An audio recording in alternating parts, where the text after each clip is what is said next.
Speaker today, well, before I tell you who our speaker is, I think she's here somewhere. Let's see. Yes, okay, yes.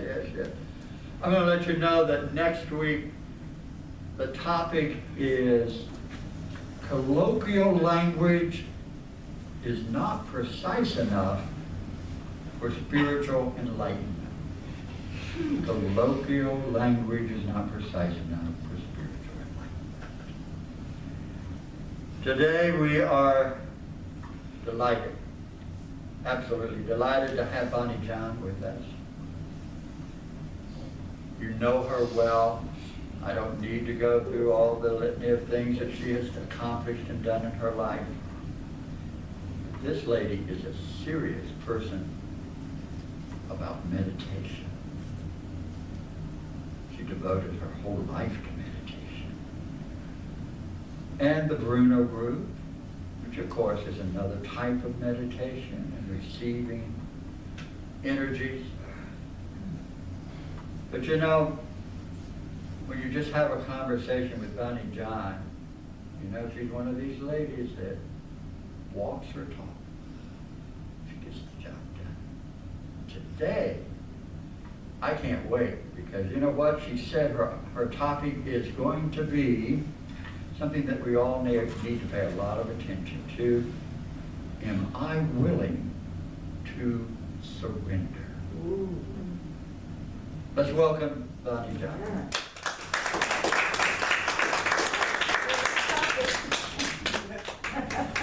Yes.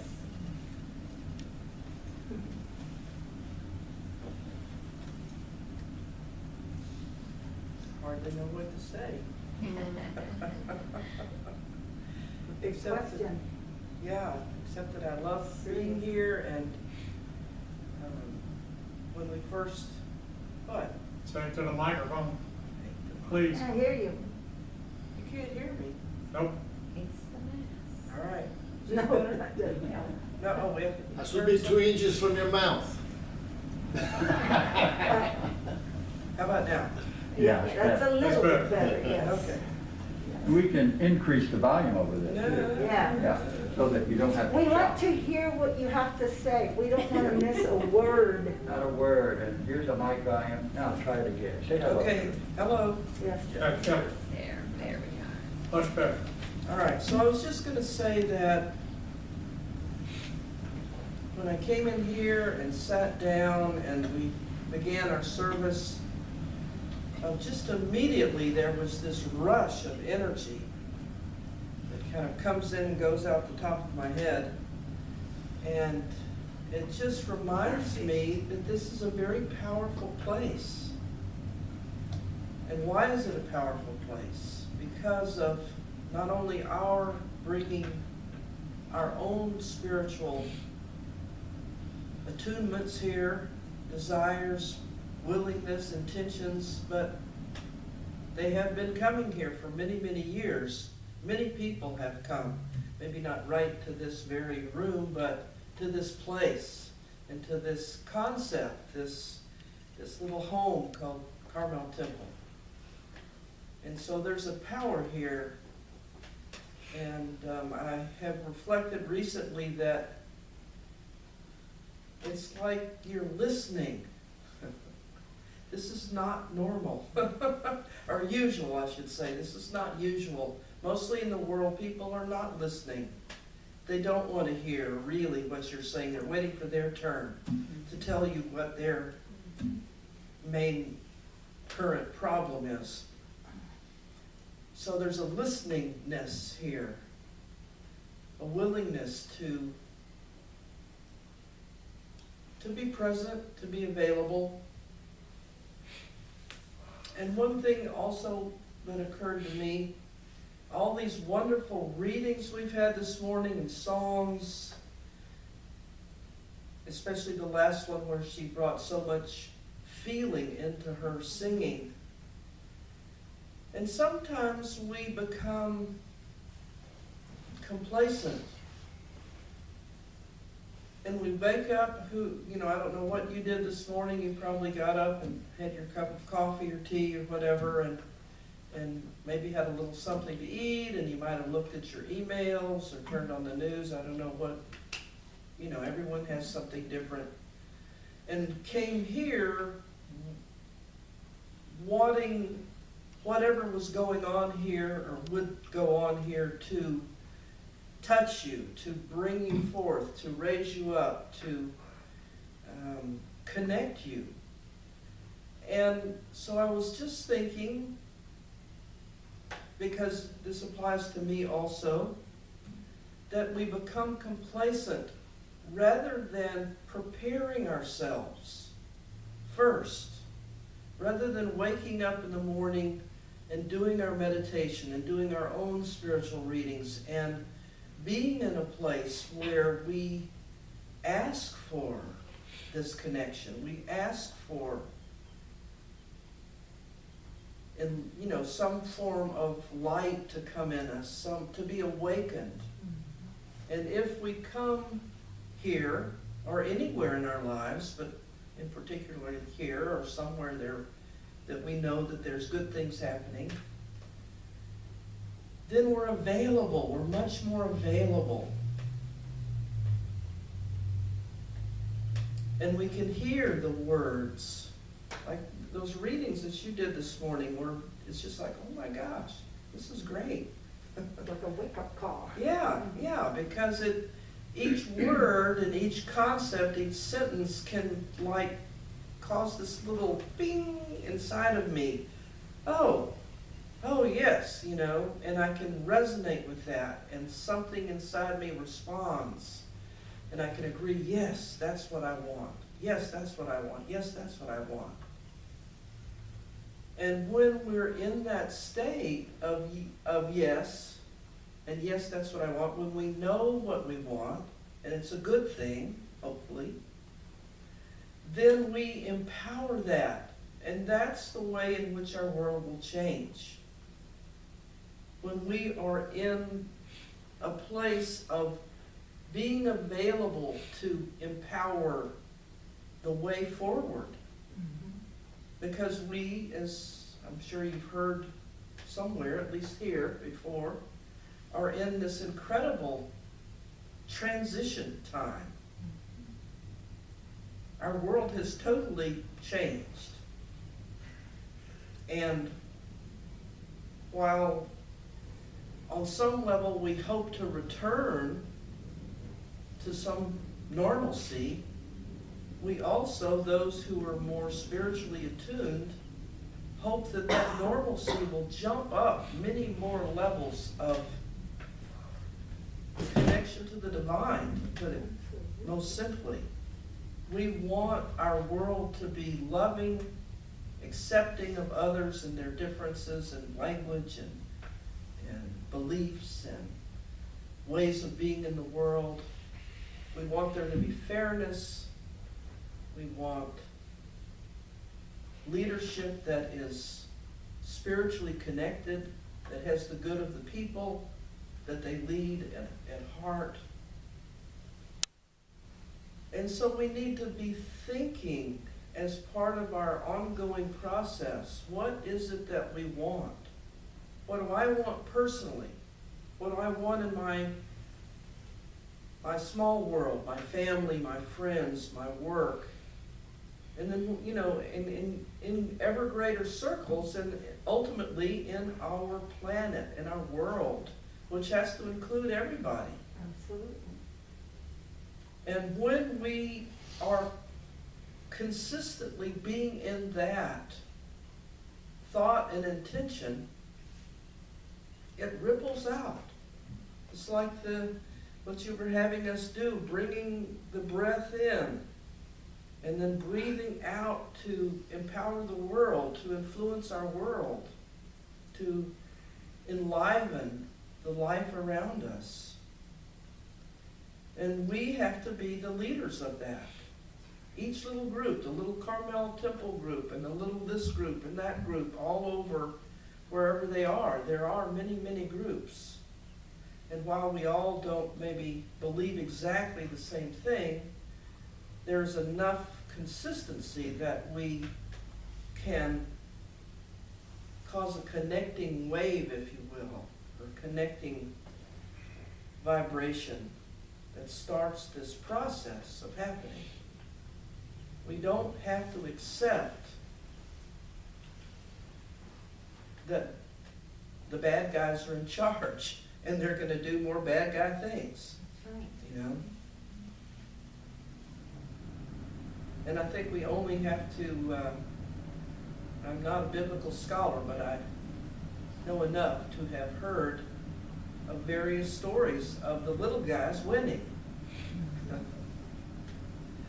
And so we are in a minority, those that care about our future and those that want those things and others like them that I have just mentioned, those that want fairness and goodness and inclusion. And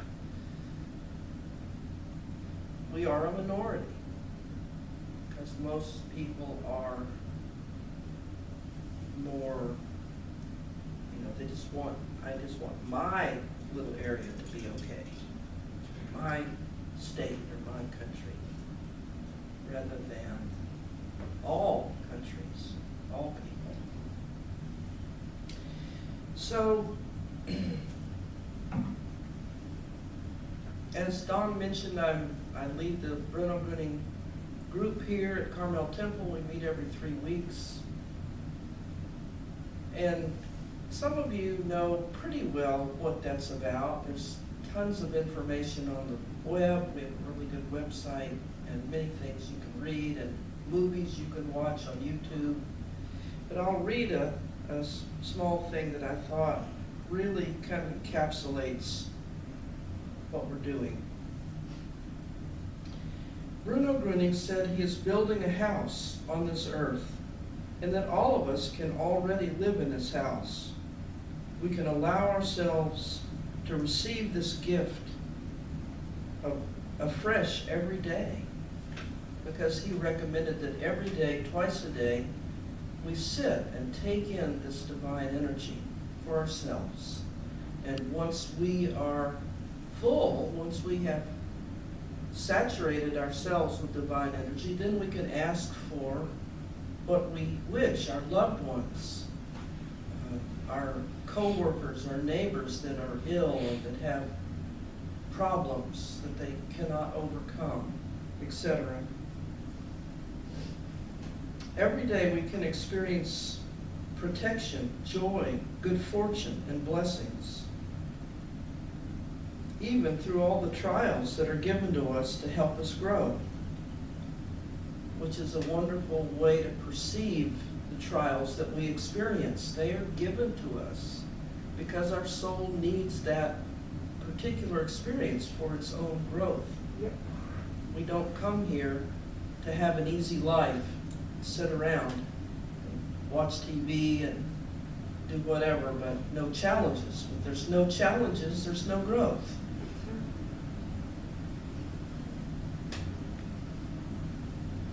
We know that we are protected. We are certainly guided. What is this path all about? Bruno Gröning is a signpost, our friend. But what this is really all about is what we human beings experience through his help. Bruno Gröning said, I am your friend, I came to help you. He didn't come to start a religion or to be worshipped. He always said that God is the healer and that he was just a little helper. He always referred to himself as a little go-between, a little helper, a little transformer. But this was his task that he took on. It's all about us being able to experience God again, about establishing our connection with God again. It's all about us being freed from sin, so that we are set free and are pure again, that we can hear God's voice again. We can feel and experience as a living certainty that we are God's children, rather than just reading about it in books. We all know about the inheritance that God has given us, God's spark that lives in each and every one of us, and wants to grow. God's light wants to be reawakened, to shine again in us and through us. So this idea,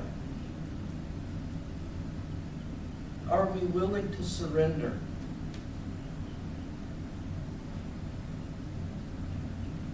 I think as human beings, we don't like that word, surrender. It sounds weak, and it sounds like we let somebody else be the boss, tell us what to do. We have to do it their way.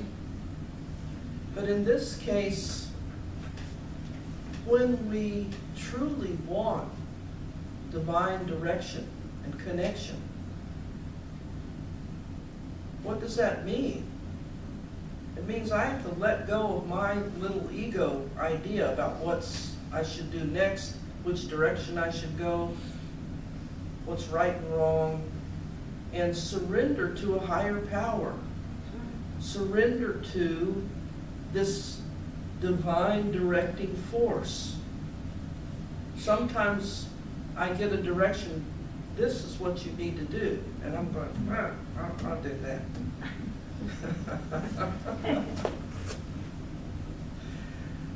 And I think, I don't know about you, but in my life there's plenty of those things that we just don't feel like doing for whatever reason.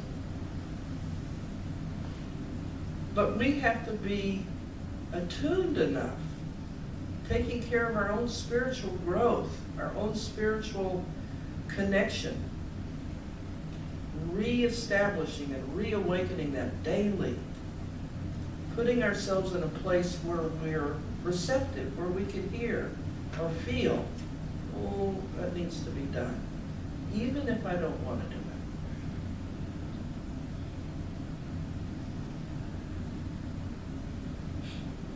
And it's interesting, once you make the decision to just go ahead and do it, it seems like the resistance dissolves. And instead, the energy that you were putting into resistance, to holding back, becomes the energy that moves you forward. There's just some very wonderful ways in which it all works. But we have to be in a place where we can realize it, where we can hear it, where we can feel it, where we can recognize it, and are willing to recognize it. Especially if whatever it is that you're supposed to do is particularly, odious, something, oh, I have to do that. And sometimes we carry that same resistance. We won't let it go. Okay, you muddle along and get it done and never let go of not wanting to do it. So this would be a failure on your part to really receive the gifts of that.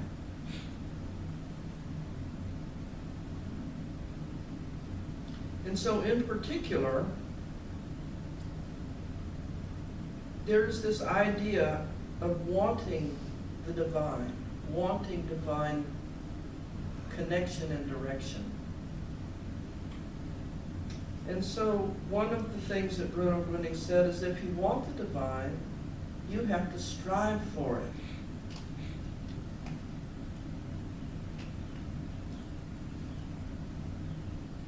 And so there's levels of that.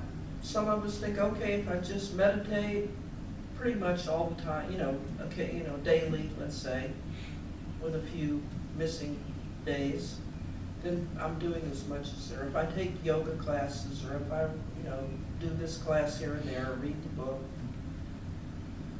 But striving at a certain point in your life, if you're really serious about wanting this divine connection and to be divinely guided, striving has to be including, how is it I'm living my life? How is it I'm being in my life? What are my thought processes? What is it that I really can't 100% approve of? or know, and just have an inner knowing that I need to change. And that's when it gets tough, is self-examination. But it's these things that are in our way. This is one of the reasons we came back for another lifetime, to try it again. Is there are things that are part of our personality or part of our ways of being. They tend to be excuses that we use to not change, to not do it differently. But that's part of the striving. There's an example that was given. Some of this is in the Bruno Bruning Circle of Friends. Every quarter, they send out a book. They call it the Schooling Letter, and it's full of healing stories from people all around the world in our time that have had healings. Oh yeah, there's Julia's holding one up. There's So, a stack over here too. oh yeah, there's a stack of older ones if you want to look through some of them, or take one home, because these are ones from the past that are available if you would like to look at them. So this woman was talking about this very subject, and she said that she became aware. She was a jogger, and so she would wake up early every morning and go out and jog, and then, you know, do various things, chores around the house, take care of things, go in the garden, whatever.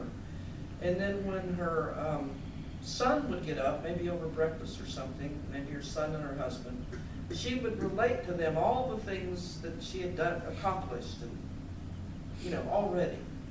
They were just dragging themselves out of bed. And so she looked at, it caught her attention. Why do I do this? Why am I doing this? And how must it feel to them to hear that every morning? It's sort of, she thought, you know, almost a form of bragging. Like, I've done all this. And maybe there was some desire in herself to wanting some sort of approval from them, or wanting to be recognized as being valuable or a go-getter or something, you know.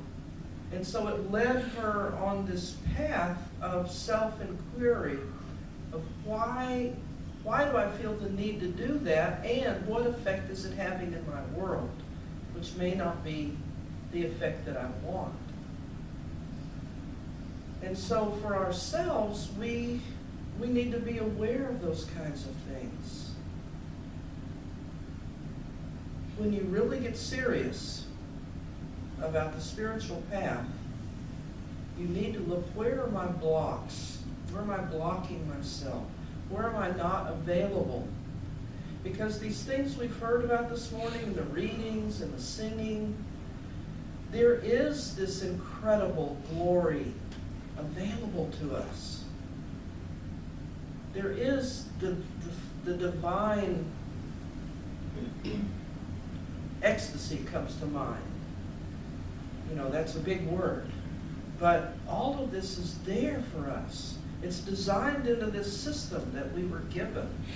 It's one of the many gifts that we have. But if we are not available, we've just dragged ourselves out of bed. Or if we've immersed ourselves in somebody else's stuff on Facebook or emails or the television, which is only bad news, then what does that do to us? You know, it's other people's stuff, which is frequently not great. Nobody's generally telling wonderful stories, enlightening stories, God-filled joy stories on the news or Facebook, or, well, you know, there may be some nice things, you know, I find nice things, little sayings and poems and whatever. But if I haven't done my spiritual work, if I am not in a place where they can touch my heart and cause it to sort of open and take it in and respond for God's light to grow, then they are just more stuff. More nice little sayings that you put on your wall or, you know, on a card, or they are nice, but they just become stuff, more stuff. And without our participation, without our actual allowing, Becomes clutter. yeah, clutters, it's clutter. And so we also have to be protective of our inner space, our hearts, and not allow it to get cluttered.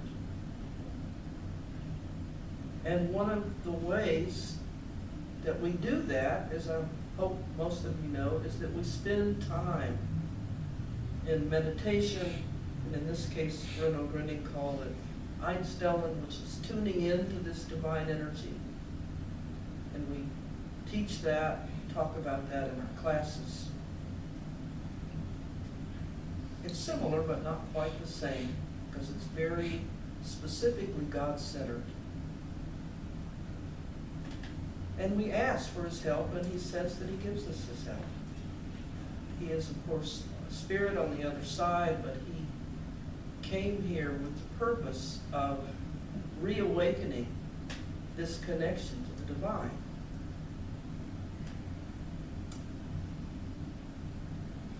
And it's interesting, in my experience, many times I've had to ask for his help. Maybe I have an attitude, or maybe there's something that I don't seem to be able to overcome on my own. And you can ask for help.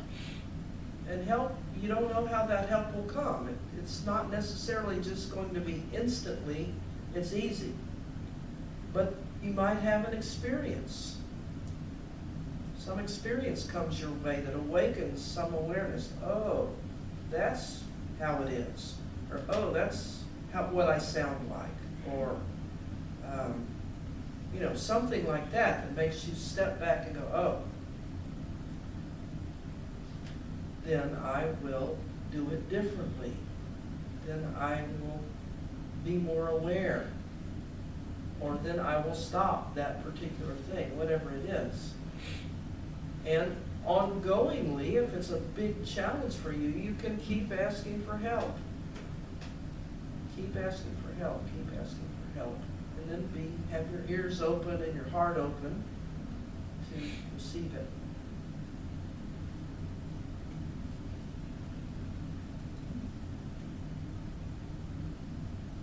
So, I could probably talk about all this for hours, but I think my time is probably up. And I welcome you I give you my thanks for your listening, your deep listening, and for being here and being willing to further the growth of your own souls in whatever way you need that to happen.